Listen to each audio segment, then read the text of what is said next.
मनीष जीवन कौन सी मुहूर्त शेष हो पारे। हस खुशी बंचा शिखु। आसतु जाना एभली कहते जड़े बाबा। सोमवार ठारू प्रयागराज रे महाकुंभ आरंभ हो जाइछि।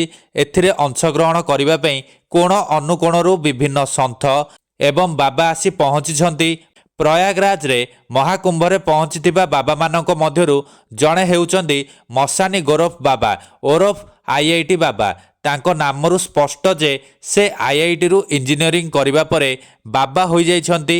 मसानी गोरख आईआईटी बॉम्बे रु एयर स्पेस एवं एरोनॉटिकल स्ट्रीम रे इंजीनियरिंग मध्य करिछंती।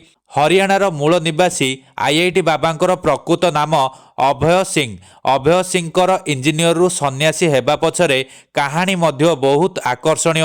बाबा तांको जीवन रो अनेक गुप्त कथा को खोला खोली भाबे आलोचना करिसंती। जेतेबेले बाबा को पचरा गला जे से इंजीनियरिंग एवं फोटोग्राफी पढ़िबा परे बाबा हेबा पई काहेकि निष्पत्ति नैथिले, एही प्रश्नर स्पष्ट उत्तर देई आईआईटी बाबा कहिथिले एहा हेउची सर्वोत्तम अवस्था।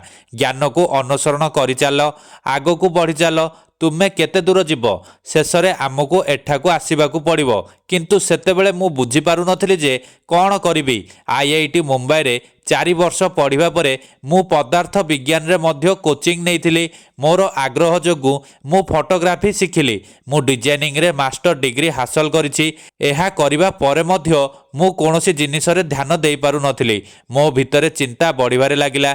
शेष में मु बाबा होई गली। बाबा हेबा परे मन को एक अद्भुत शांति मिली। मोर आपण मानकु अनुरोध, मनीष जीवनटा एमिति एक जिनिस जहा कोनोसी मुहूर्त रे शेष हो जाई पारे। तेणु प्रति मुहूर्त को हस खुशी बंचिबा पई चेष्टा करंतु।